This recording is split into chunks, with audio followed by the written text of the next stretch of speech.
Hello everyone, first time మన channel చూస్తుంటే subscribe చేసుకోవడం మర్చిపోవద్దు. వీడియోలోకి వెళ్ళినట్లయితే దీప కార్తిక్ డ్యూటీకి వెళ్ళిపోయిన తర్వాత కాంచన శ్రీధర్ అన్న మాటల గురించే గుర్తు చేసుకుంటూ బాధపడుతూ ఉంటుంది.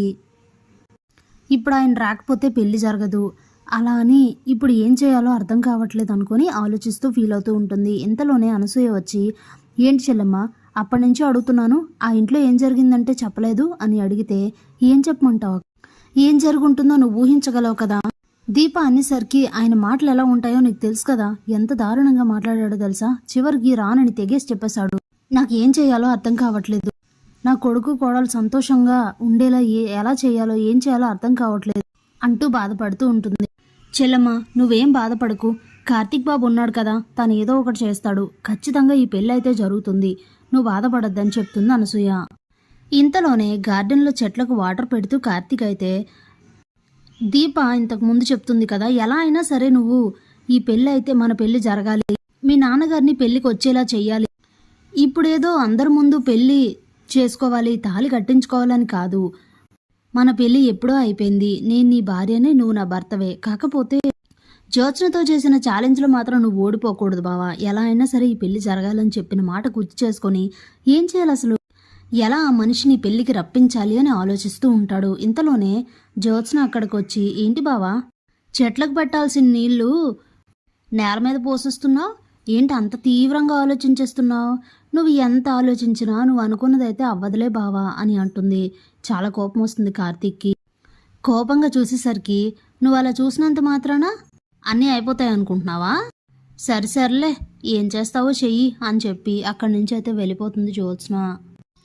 ఇంతలో కావేరి స్వప్న మాట్లాడుకుంటూ ఉంటారు. ఏం చేయాలి, ఎలా అయినా సరే అన్నయ్య వదిలిలా పెళ్లి చేయాలమ్మా, నా డాడీని ఆ పెళ్ళికి వెళ్ళేలా చేయాలి, ఏం చేయాలో నాకు అర్థం కావట్లేదు, అందుకే నేను కూడా అక్కడి నుంచి వచ్చేసాను, కనీసం అప్పుడైనా సరే కాశీ ఇలా అన్నాడని చెప్తే అప్పుడైనా ఆ పెళ్ళికి వెళ్తాడేమో అని.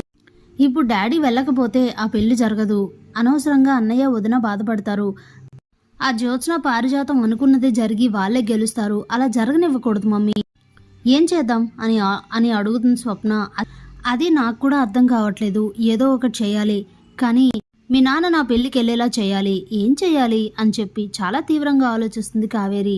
అప్పుడే ఓ మంచి మాస్టర్ ప్లాన్ అయితే తడుతుంది. ఇప్పుడు ఎలా పెళ్ళికి వెళ్ళడో నేను చూస్తా, ఉండు చెప్తానని చెప్పి శ్రీధర్ దగ్గరికి వెళ్ళి మాట్లాడుతూ ఉంటుంది. ఏంటి మంచి కోపంగా వచ్చావు, ఏంటి సంగతి చెప్పు అని అడుగుతాడు శ్రీధర్. ఏమండి, మీకు ఎన్నిసార్లు చెప్పినా అర్థం కావట్లేదు, పరిస్థితిని అర్థం చేసుకోండి, ఇప్పటి వరకు అంటే సరే, కానీ ఇప్పుడు అలా కాదు కదా, చూడండి కాశీ కూడా స్వప్నని ఇంటికి పంపించేశాడు, మీరు తీసుకునే నిర్ణయాల వల్ల మీ కూతురు కొడుకు ఇద్దరు కూడా ఇబ్బంది పడే పరిస్థితి తెస్తున్నారు, ఇదంతా కాకుండా పెళ్ళికి ఒప్పుకోండి, వెళ్దాం పెళ్ళికి అని అంటే, నేను రాను, నాకు ఇష్టం లేదు, ఆ మనిషి పెళ్లి కూతురుగా ఉంటే నేను ఒప్పుకోను, నేను రాను, ఆ పెళ్లి జరగదు అని మాట్లాడుతూ ఉంటాడు శ్రీధర్. అప్పుడే కావేరి, అవునా ఇదే మీ ఆఖరి మాట, అంటే ఇంకిందులో మార్పే లేదా అని అడిగితే లేదు అని చెప్తాడు.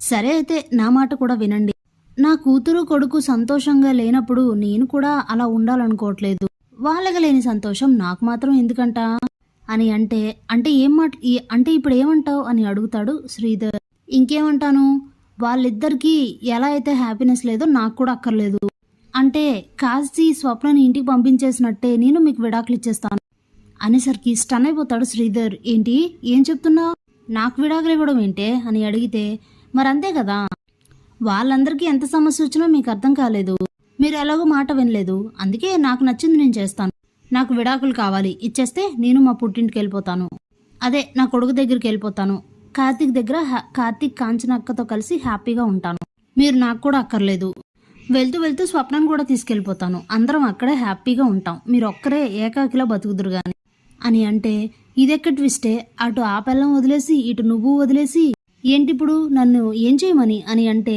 ఇంకేం చేస్తారు, మూడో పెళ్లి చేసుకోండి, మా ఇద్దరిని వదిలేసి మూడో పెళ్లి చేసుకోండి, అప్పుడు బాగుంటుంది మీకు అని అంటే, ఇక చాలే, అప్పుడు కానీ బుద్ధి రాదు, మీ ఇద్దరితోనే వేగలేక చేస్తుంటే మళ్ళీ మూడో పెళ్లి చేసుకోవాలా, ఏంటి కావేరి ఇదంతా అని అంటే, నాకు ఇదంతా అనవసరం అండి, ఇదిగోండి నోటీస్, దీనిపైన సైన్ చేయండి అని అడుగుతుంది కావేరి. అప్పుడే శ్రీధర్, ఏంటి నోటీస్ కూడా రెడీ చేసేసావా, ఏంటి నువ్వు చుట్టు తిప్పి తీసుకొచ్చి నా మెడకు చుట్టావు అని అడిగితే, అదంతా నాకు అనవసరం, మీకు రెండే దారులు, పెళ్ళికి వెళ్తారా లేదా నాకు విడాకులు ఇస్తారా, ఏది సెలెక్ట్ చేసుకుంటారో మీ ఇష్టం అని అంటే, ఏంటిది ఇలా జరిగింది అని అనుకుని చేసేది లేక, సరేలే పెళ్ళికే వెళ్తాను, వాళ్ళిద్దరు పెళ్లి చేయాలి అంతేగా, సరే పెళ్ళికి వెళ్తానులే, ఆ కార్తిక్ గడికి ఫోన్ చేసి చెప్పు, పెళ్ళికి మనందరం వస్తున్నామని, నేను వస్తున్నానని ఫోన్ చేసి చెప్పు, తప్పుతుందా మరి అని చెప్పి అక్కడి నుంచి వెళ్ళిపోతాడు. దూరం నుంచి మాటలు వింటూ స్వప్న అలాగే కావేరి ఇద్దరు కూడా చాలా హ్యాపీగా ఫీల్ అవుతారు. ఇక కార్తిక్కి ఫోన్ చేసి, కావేరి అయితే పెళ్ళికి వస్తున్నామని, అలాగే మీ నాన్న ఒప్పుకున్నారు, ఆయన కూడా వస్తున్నారని చెప్పడంతో ఇక పెళ్లి జరుగుతున్నందుకు చాలా హ్యాపీగా ఫీల్ అవుతాడు.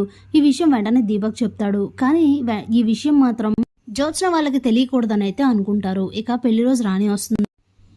ఏర్పాట్లన్నీ పూర్తవుతాయి కానీ శ్రీధర్ రాకపోవడంతో పెళ్ళైతే జరగదని అనుకుంటున్న అందరికీ కూడా ఊహించని షాక్ తగులుతుంది. కావేరి, కాంచన, కార్తీక్, అలాగే శ్రీధర్, స్వప్న, కాశీ అందరూ మొత్తం ఫ్యామిలీ అంతా కూడా అయితే వస్తారు. శ్రీధర్ రావడం చూసి ఊహించని షాక్ తగులుతుంది జ్యోత్స్న పారిజాతానికి. ఇదేంటి అని ఆలోచిస్తూ షాక్లో ఉండిపోతారు ఇద్దరు. ఇక శ్రీధర్ కూడా రావడంతో చేసేది లేక, సుమిత్రకి ఇష్టం లేకపోయినా కూడా దీప తల్లి స్థానంలో కూర్చొని కాళ్ళు కడిగి కార్తిక్కి దీపనైతే కన్యాదానం చేసి పెళ్ళైతే చేస్తారు. పెళ్ళి మాత్రం అంగరంగ వైభవంగా చాలా బాగా జరుగుతుంది. Thanks for watching.